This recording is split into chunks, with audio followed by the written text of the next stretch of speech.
It's March, and I'm in the Great White North.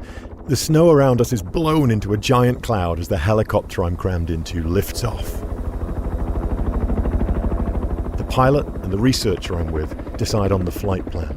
Would you like to cut straight to like Nestor 1 and down, or you want to go through the willows? We'll go through the willows, we'll go actually to the Cape. We're heading out to Cape Churchill, right on the western edge of Hudson Bay, in the northern part of the Canadian province of Manitoba. This is the subarctic, where boreal forest meets tundra, south touches north, and where sea ice meets land. I'm flying over the ice and it's really hard to describe. It's like a living bee in itself. Despite the hostile Arctic scene, we're actually nearly 500 miles south of the Arctic Circle, but it feels Arctic in every way because of the chilling effect of Hudson Bay, a massive body of water the size of Texas. And at this time of year, it's still frozen solid and home to hunting polar bears. The icy shapes are an incredible scene to take in. All these different formations, and some of them are the shapes of pancakes that have all jumbled together and frozen solid, and some of them look like volcanoes that have erupted under the ice, and then there's these little... It's approaching spring, and most of the polar bears in this population are below me on the ice, catching and eating as many seals as they can, quickly putting on fat before the bay melts in the summer and the seals disappear with it. This sea ice of Hudson Bay is what makes life possible here for polar bears. It's as important to them as the air they breathe. I mean, polar bears, their whole life history is evolved around sea ice. Right? Everything they do is focused on the sea ice, and that's where they hunt seals. That's how they put on all their weight. Dr. Nick Lunn is a veteran polar bear biologist I've come to visit here. For the last 42 years, he's been studying this population of Hudson Bay polar bears and the impacts of climate change on the subarctic. We've all seen it, the image of a polar bear sitting on a slowly melting chunk of ice. It's almost become a cliche. It's that unseen thing happening in some place far, far away. But here, it is very real for every individual polar bear. Every year, hundreds of bears move through this area, and they're forced to come ashore in the summer when the ice melts. A grueling annual migration that pushes the bears from ice to land and back to ice again. But people live here too, changing with the times alongside the bears, often right in their path. So I see bears not as friendly, but not scary, and I think they're just trying to survive, and we happen to be in their way. We planted ourselves in their path that they took for millions of years, and so we have to respect that. But there's one group of bears that's not on the ice. Right now, they're still on the land, cozy in their dens, nursing new tiny cubs. The mother polar bears. And right now, those families are about to start an epic springtime journey from the land to the sea ice, emerging from their snow-covered birth dens into a bewildering new world to join the other bears out on the frozen bay. The brutal life of any polar bear is astonishing, but the life of a new mother is an extraordinary tale of determination and grit against the forces of weather and time. Here, it's possible to watch how the changing seasons of our planet are shifting the traditions of the place, the polar bears, and the people of the North. These bears are the litmus test for all of it.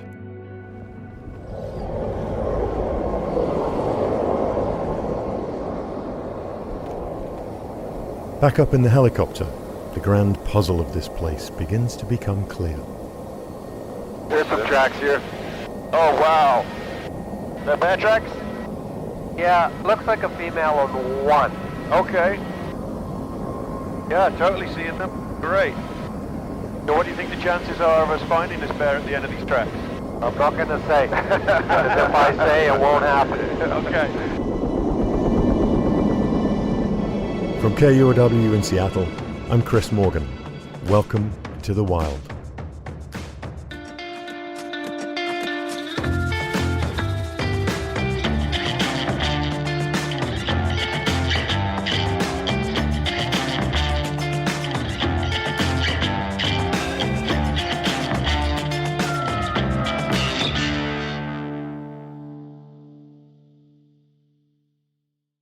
Ladies and gentlemen, welcome aboard. I'm sitting in a little plane on the runway in Winnipeg, Canada. The announcement over the speakers is in English, French, and then an indigenous language of the north, Inuktitut.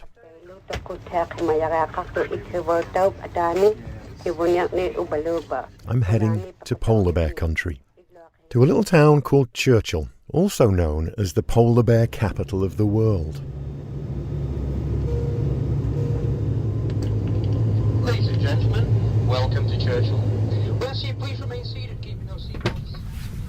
Winnipeg was cold, but stepping out of the plane in Churchill is a whole other level. Oh, that is biting cold. Yeah, you wouldn't want your earlobes out for very long in this. Population 900, Churchill sits where the Churchill River flows into Hudson Bay. You can only access it by plane or train. It's got a couple of small grocery stores, but no traffic lights, and there are more snowmobiles parked outside the houses than there are cars. It's long been an important strategic place for indigenous people, the Inuit, Dene, and Cree. And then in the 1600s, European hunters and trappers, and even the military in the 1960s. And it's also a strategic spot for polar bears, because Churchill is slap bang in the middle of their annual migration route. The polar bears of Hudson Bay around Churchill are the most southerly population in the world. That makes them very accessible to researchers, and even though Churchill is just a 4-hour flight from the big city of Winnipeg, it's a vast, wild area up here. And it includes a globally important maternal denning area for the bears on the land next to the bay. Part of it is Wapusk National Park. Wapusk means white bear in the local Cree language.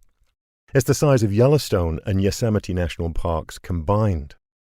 Hundreds of dens are dug here by pregnant females every fall. I'm here in the early spring, a very special season indeed in the annual calendar of the polar bear, because it's now that the cubs emerge from their dens on land and see the world for the first time. I've come to join the research team that's monitoring them, and I hope to experience the first days of some of those cubs. I get a ride from the airport to the Northern Study Centre, 20 miles east of town. It's a field camp for researchers studying everything from northern lights to caribou. It'll be my base camp for the next 10 days. Perfectly located, a short helicopter ride from the edge of the polar bear denning area and the sea ice. I step in from the cold. Oh, this place is huge. Like a space station in the subarctic.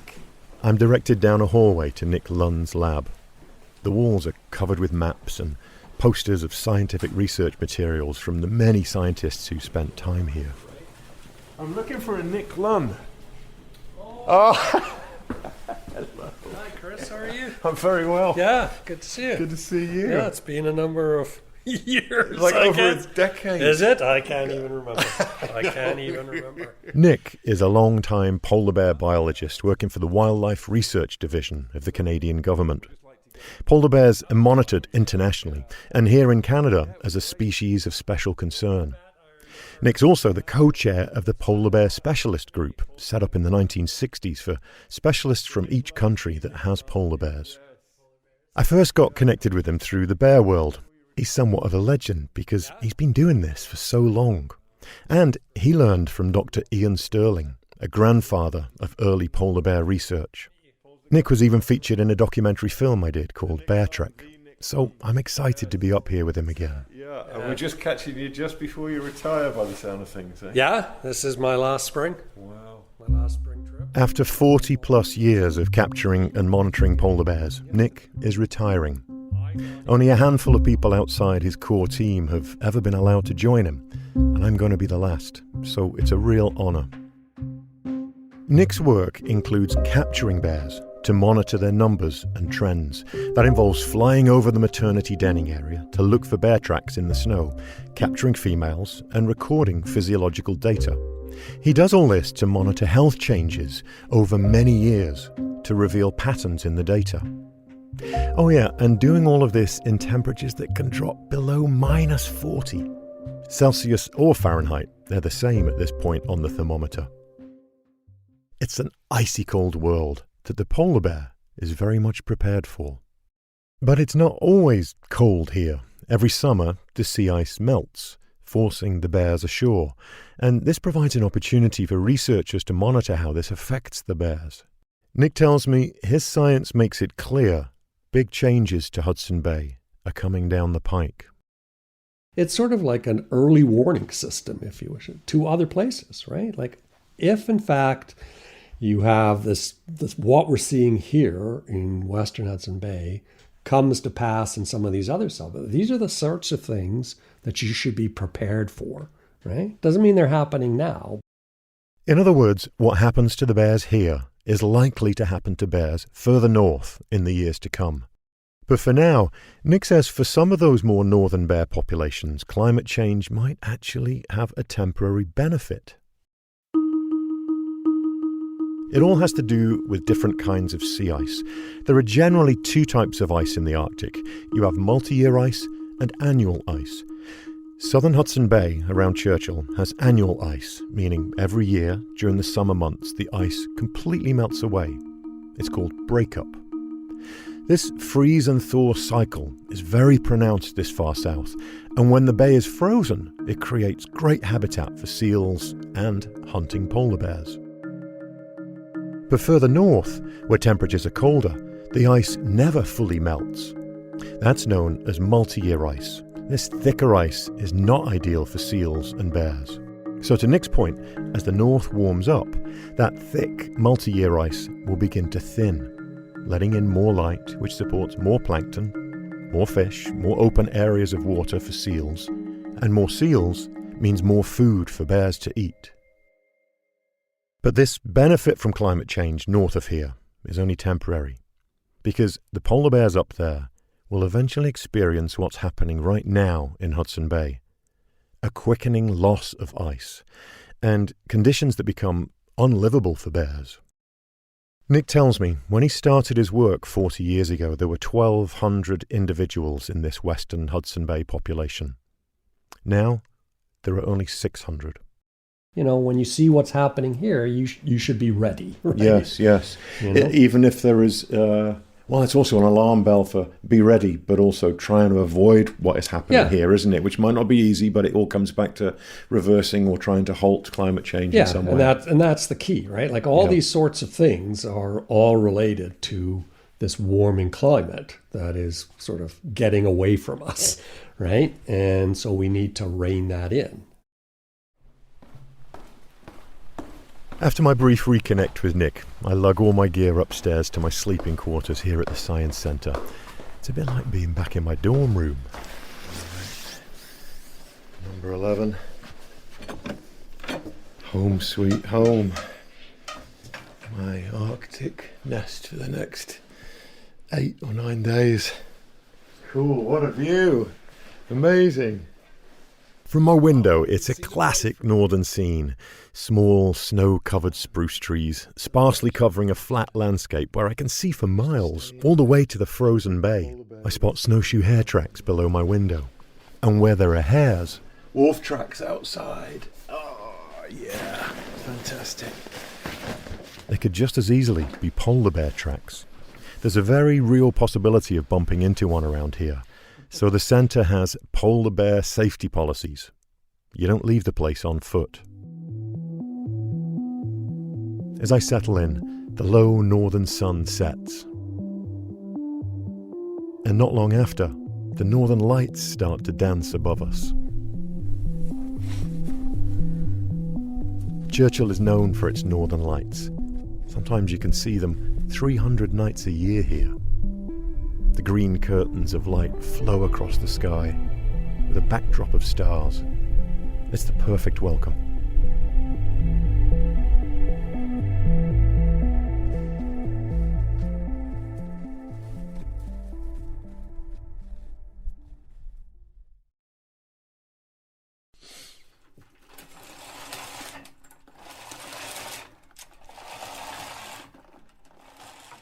The next morning, I head downstairs to meet Nick to see if we'll be flying for bears in the helicopters today. The capture area, where the females are emerging with cubs, is on the land, just south of us, just a short flight away. You all caffeinated up? I'm never fully caffeinated up. Just ride that. I drink a lot here. Doesn't it go with the territory of being a government biologist? Watching the weather is a familiar routine to Nick, and it'll become one for me too this week. Wind chills this morning are too much for us right now, so we'll probably just sit and wait for a couple of hours and see if it improves. Today, it's too cold for us to do bear research. With the wind chill factor, it's minus 30 degrees Celsius, about minus 22 Fahrenheit. That's fine for the helicopters to operate, but not for handling any cubs we might capture. At only 3 months old, they don't have enough fat yet to help them regulate their body temperature. So Nick doesn't fly if it's colder than minus 30 Celsius. But that's the thing about the North. You always need a plan B.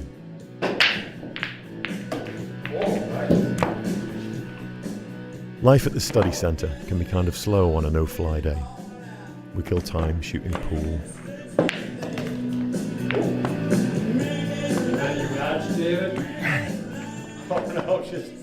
Working out. I've had a few games to warm up. Nick likes to play cribbage and talk about bears. We find a quiet place to talk about how he got started and some of the bear basics. How would you describe a polar bear? I still am amazed. When I saw my first polar bear back in 1981. I got off an aircraft here in Churchill, and we went straight in my street clothes, didn't have time to change. And they were impressive then. And it was a sub-adult male, so it wasn't very big, but it was big, right? To me, having never seen one, and I'm still amazed. This was a 3-year-old sub-adult male. Since that day, in 1981, Nick has been gathering data, capturing and tagging bears for 42 years. He's handled over 2,000 polar bears in his career, so he doesn't always remember individual bears. But I remember that one, and he was X05547, so that was his tag. I guess it is true what they say. You never forget your first. And I don't actually remember how big he was. I couldn't tell you the value, but just the sheer size, seeing him on the ground. And he was a 3-year-old polar bear. Mm-hmm. And he had been at the garbage dump, so he was very plump. He was probably fatter than he should be, right? But he had just been in the Churchill garbage dump. But he was still an amazing animal to see. Just like their black bear cousins in towns across North America, polar bears were drawn to the dump just a few miles outside Churchill for easy calories until it was closed about 20 years ago. Because for a polar bear, the fatter you are, the more likely you are to survive, breed, and give birth if you're a mum. Polar bears evolved from their close cousin, the grizzly brown bear, perhaps only in the last 500,000 years. But during that evolution, they grew much larger. A fully grown adult polar bear male can weigh 1,700 pounds and stand over 10 feet tall. Polar bears need seals to survive, and the seals need ice to survive. So polar bears and the seals they eat are susceptible even to the slightest temperature changes, because those tiny changes affect how much ice forms and how long it will last before melting in the summer.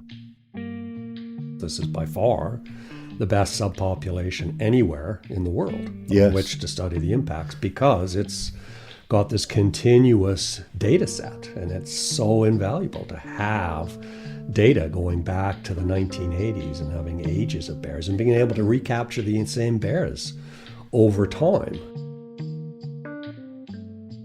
With this much data, you can start to pick out patterns.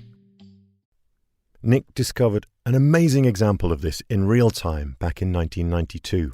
It was spring, like now, and he was counting and monitoring the health of the cubs and their numbers. Doing this gives an accurate representation of how the population of bears is doing as a whole. Well, in 1992, Nick counted more cubs than he was expecting to see. And it turns out the year before, in 1991, temperatures were cooler all around the world. and especially here in the subarctic. In fact, the temperatures were so much cooler, the sea ice melted, broke up, much later than normal that summer. Nick dug a little deeper. So when we started looking at the data, we started talking with climatologists and stuff, and they sort of put us on to Mount Pinatubo, which was a volcano in the Philippines that erupted in 1991. What's a volcano got to do with polar bear cubs? Nick started looking to how the eruption had affected weather. The volcano explosion was massive and put a lot of particulate matter into the atmosphere. More ash, gases, and particles into the air than from any volcano in over 100 years. Amazingly, this reduced the amount of sunlight reaching the Earth, which cooled the Arctic. And so the breakup in 1992 was much later than it had been previously. What? So these bears that were born in 1992 had their mothers were out on the sea ice longer, came ashore much, much fatter, and were able to put that energy into these cubs. The cubs were much bigger than they would have been, right, normally. That's so incredible. All those things sort of said, yeah, you can't pick up little tiny blips, but Mount Pinatubo was a huge blip, right? That's and amazing. You could pick it up, an environmental change of that magnitude in polar bears, which are, from wherever Mount Pinatubo is, however many thousands of kilometers. And it's a crazy thought that a volcano kind of like momentarily reversed climate change. So yeah, things that happen halfway around the world have an impact here. Yeah. And vice versa. Things that we do here have impacts on the other side of the world. The evidence was starting to build that the weather, climate, was very directly affecting the polar bear's ability to survive. Mount Pinatubo had provided a really dramatic pulse on the graph to highlight it. Nick was among the first researchers in the north to ring the alarm bell about climate change. Back in the late 90s, when we started making the links between sea ice breakup and impacts on polar bear populations here, I thought, finally, we sort of have the smoking gun. Now we have a concrete example that we can put out there and show people that, yes, the things that are sort of more up there in the atmosphere that people couldn't really grasp, here's a real example of what this means. Here it is. And nothing happened. He was on the front line, and the data was clear to him. A warming Arctic would have major impacts across the globe. He was seeing it with the bears he was studying. But even though the western Hudson Bay polar bears were pointing to the smoking gun, real evidence for climate change back then, frustratingly, it took many more years for it to be taken seriously. And Nick's research is still critical, connecting the dots between a warming planet, melting sea ice, and the deteriorating health of his bears. After the break, we explore how the changing seasons affect not just the bears of Churchill, but the people who live here too. And a change in the weather finally allows us to jump into the helicopters to search for those new mother polar bears and their cubs.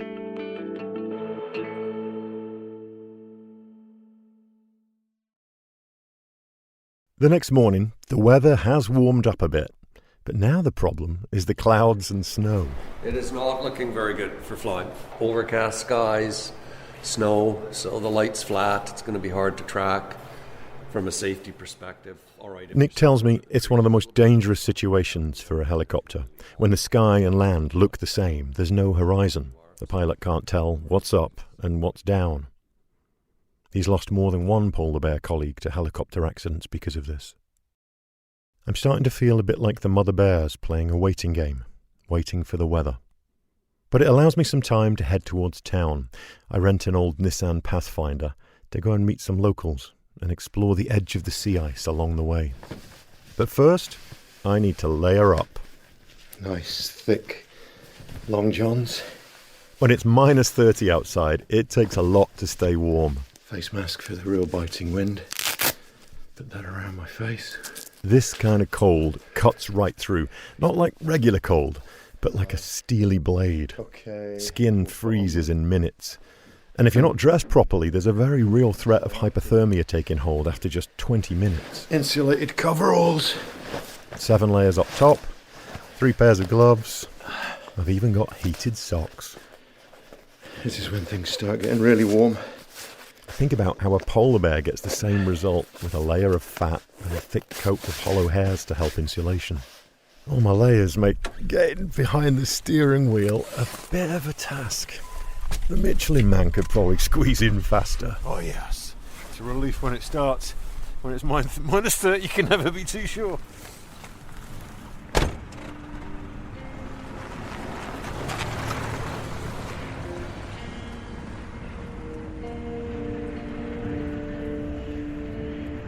The road is wild and snow-blown. Icy crystals whip across the surface in beautiful, delicate waves. And all around are trees bent and stunted by the Arctic winds that shape this place. As I slow down to round a bend, Hudson Bay suddenly looms in front of me. It's 650 miles to the other side of it. And right now, in spring, it's calling the new mother polar bears, beckoning them out from their winter dens where they've been since the fall. They gave birth in December, and now they're beginning their migration with their cubs from land to the ice in front of me, where they too will finally get to hunt. Oh wow, chilly wind. I walk out to the windy beach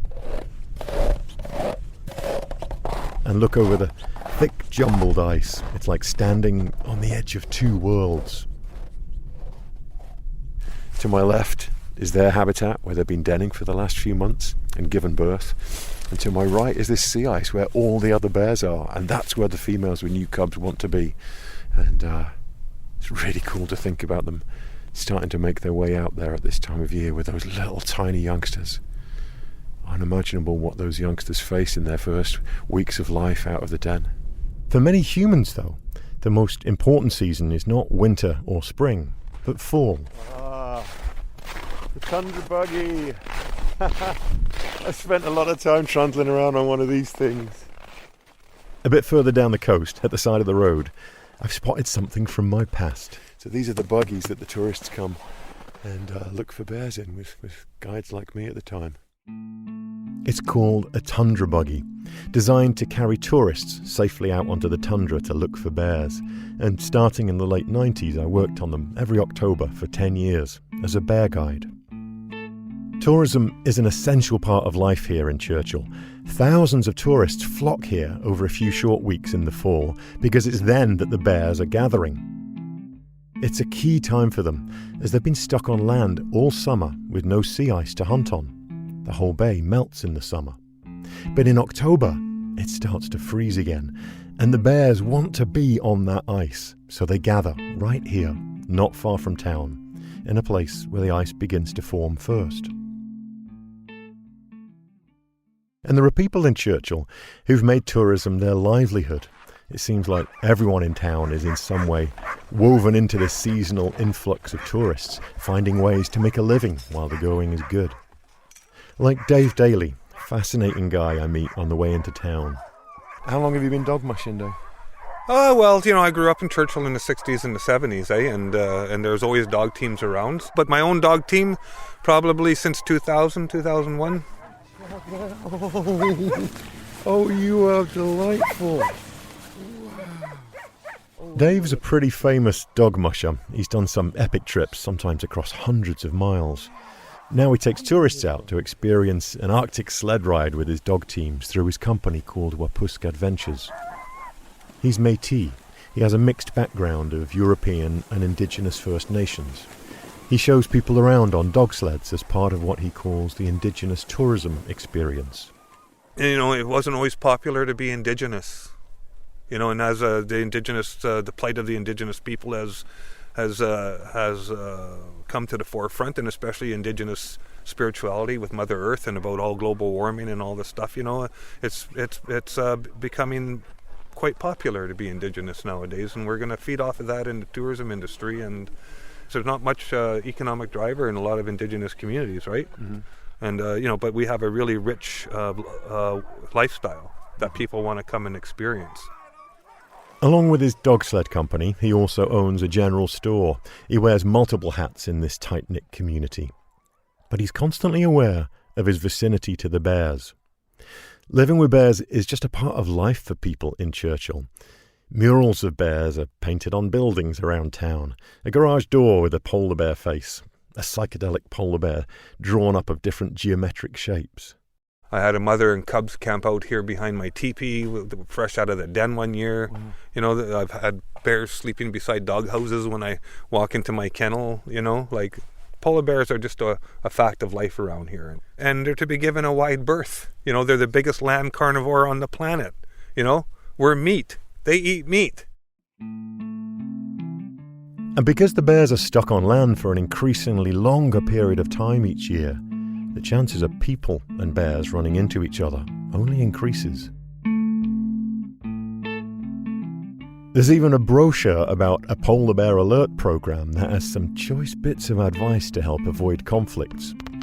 Do not carry food while walking outside. Stay close to your vehicle. Back away, facing the polar bear at all times. Do not run away. Do not play dead.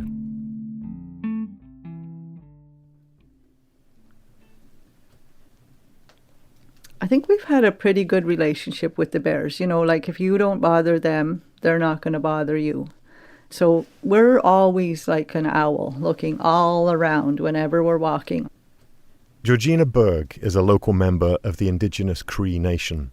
She lives a little further down the road on the edge of town. She's lived here her whole life.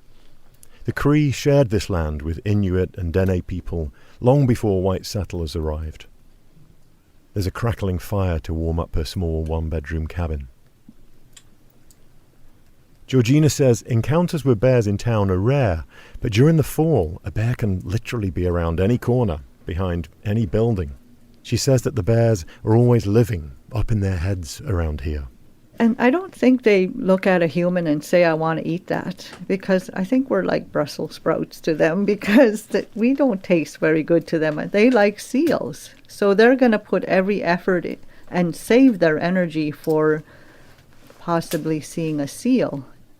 But in the summer and fall, with no sea ice, there's no access to seals, so the bears are waiting, killing their time in a kind of walking hibernation, not eating, all around Churchill. And sometimes right in town. And then in the fall, they're migrating. They're migrating and trying to get their way back to the sea ice. And that's changing. It used to be by October 31st, the Hudson Bay was frozen over and the bears were on their way to their next migration spot. But now, it's like December 10th and the water is still open. Here's why. Usually, the bay slowly starts to freeze by around November, and it happens close to Churchill first. The current of the giant Texas-sized bay moves anti-clockwise, and as ice starts to form further north, it accumulates. It sort of builds up on a huge ledge of land that juts out from town. Plus, fresh water flows into the bay here from the Churchill River, and that fresh water freezes before the salty seawater. That's why the bears are gathering here. Because once the ice forms enough for the bears to walk and hunt on it, they're gone. And the town can breathe easy, let their guard down a bit. But because of climate change, on average, that freeze-up is happening later and later. And it's extra noticeable on one particular night in the fall. So in all of my years living here in Churchill, Halloween has been a really interesting day. Georgina says it's always a tense night, with kids trick-or-treating in a town that sits in the middle of a population of hungry polar bears. The children pour onto the icy streets and the whole town rallies to keep them safe. Fire trucks, ambulances, police, anybody that's got a siren lines up around the outskirts of town. And watch and make sure no bears are wandering into the town. And they do the sirens and the lights and the fire trucks. They make all kinds of noise. And they do this till about 9 p.m.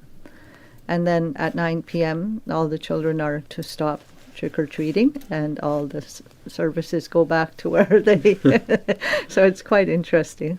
The danger is very real. Hundreds of polar bears migrate past and around the Churchill area every fall.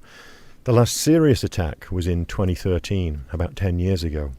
On Halloween night, 2 people were seriously injured when they were attacked by a bear. 2 bears were killed as a result. It's surprising that it doesn't happen more often. Georgina is part of an indigenous group in town known as the Knowledge Keepers. The roots of her people are steeped in the land here, the ice, the bears, and the ancient languages that tie them all together. As a child, she was made to feel shameful because she couldn't speak English. Now she works with kids and youth to remind them of their place here in this demanding landscape. And so this is my mission right now, is to teach the youth to hold up their heads and be proud, and learn about the history of our people, because our people, our ancestors, were very resilient and strong and proud. They worked really hard, to settle this land that we've come to, My producer Matt leans in to ask a question. What lessons do you think we can learn from the polar bear? I think polar bears are the major reminders of global warming. To take care of our Earth, quit messing around with it already, because they're the ones that are going to be suffering. And in no time, that might be us. They might be trying to tell us something.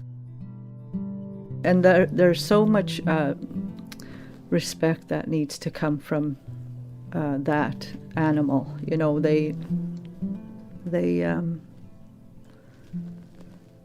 They teach us respect, and we need to show that respect back.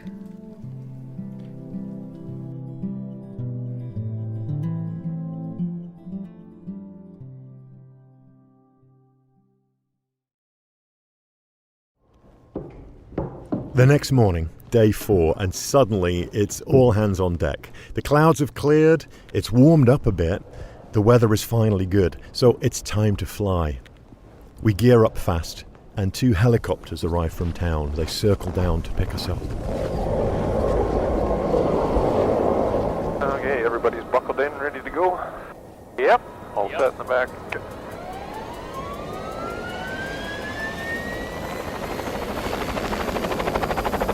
As we lift off, everything falls into perspective. I see the line where the land meets the frozen bay, the Arctic tundra stretching north, and the trees to the south. And that's where we're heading, to the forested denning area in and around Bapusk National Park to search for bears. These new family groups are the only bears in this area, and they're just emerging from their dens with tiny new cubs. When the ice froze in the winter, they were the only ones to stay behind on land. So the way to find them is to search for their tracks in the snow and follow them. But there are tracks from caribou and wolves too, so differentiating them from up here is not easy. And the landscape is massive. The anticipation is high. We fly for about 30 minutes of searching when Nick's assistant Dave spots something. Oh, old track. What's that, a track? There were some older ones, I think. Let's go back at least have a look. Okay. Where did you see them? They're a little bit back now. Okay. The helicopter makes a banking turn to the left to follow the tracks, and I squint to try and see them. Do you still see it there, Nick? Yeah, they're going off. We're crossing them now. They're right off our nose. Oh, yep, got it. There it is, right in front of us. Yeah. Running. Single bear. There it is, a bear running through the deep snow about a quarter mile away. The next steps are crucial to minimize stress to the bear and her cubs and keep everyone safe. The helicopter drops Nick and I off a half mile from the bear to make the helicopter lighter and more maneuverable. Then, hovering over the female bear, Dave leans through the window, fires a tranquilizer dart from a rifle, and the helicopter backs away quickly to let her fall asleep. The drug has worked, and the bear is lying in the snow. We've landed 50 yards away, and Nick and I approach her quietly on foot. But surprisingly, there are no cubs to be seen. She's alone. I kneel next to her to take a closer look.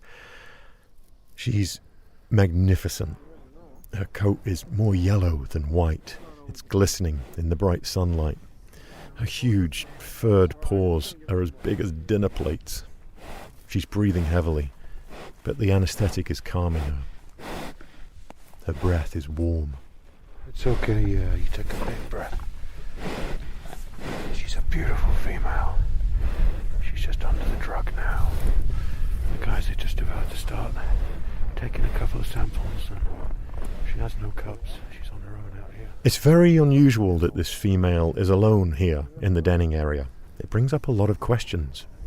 Healthy looking female. She looks healthy, yeah. I'm surprised she doesn't have cubs. Maybe she lost them, or what might have happened? I mean, we won't know till we examine her, but certainly there was a den site and there were no cub tracks around, it's just hers. Nick and his team quickly go to work. Their goal is to make this as smooth and stress-free as possible for the bear and the team. From the tip of her nose to the tip of the last bone in the tail. Yep. Okay, 190 for straight line. In the same way Nick has done for 40 years here, they measure body length, check for ear tags in case the bear has been previously captured. The data they collect will continue to build a picture of change. So it doesn't look like she had cubs? Okay. Yeah. So what on earth is she doing here?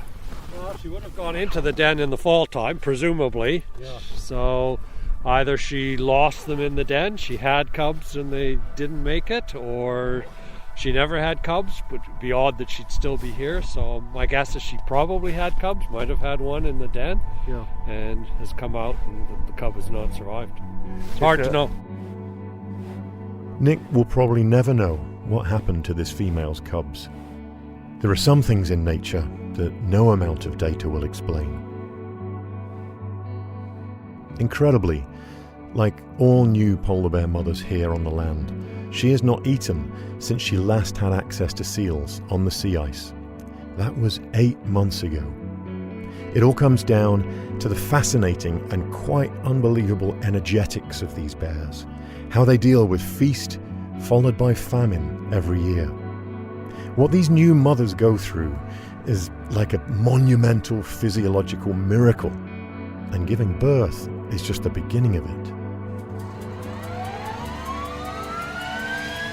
As we lift off away from her, I think about that. The successes and failures of the one life she's living as an individual bear, fighting for survival every year as the seasons, the ice and the seals come and go. And as the summers are getting longer, things are becoming more difficult for the bears. As the temperatures rise, will there be enough ice to sustain this population? On the next episode of The Wild, how they tackle the boom and bust of food availability, calorie counting for polar bears, and our search for those tiny teddy bear-sized cubs finally pays off as we follow the seasonal cycle of the Hudson Bay polar bears.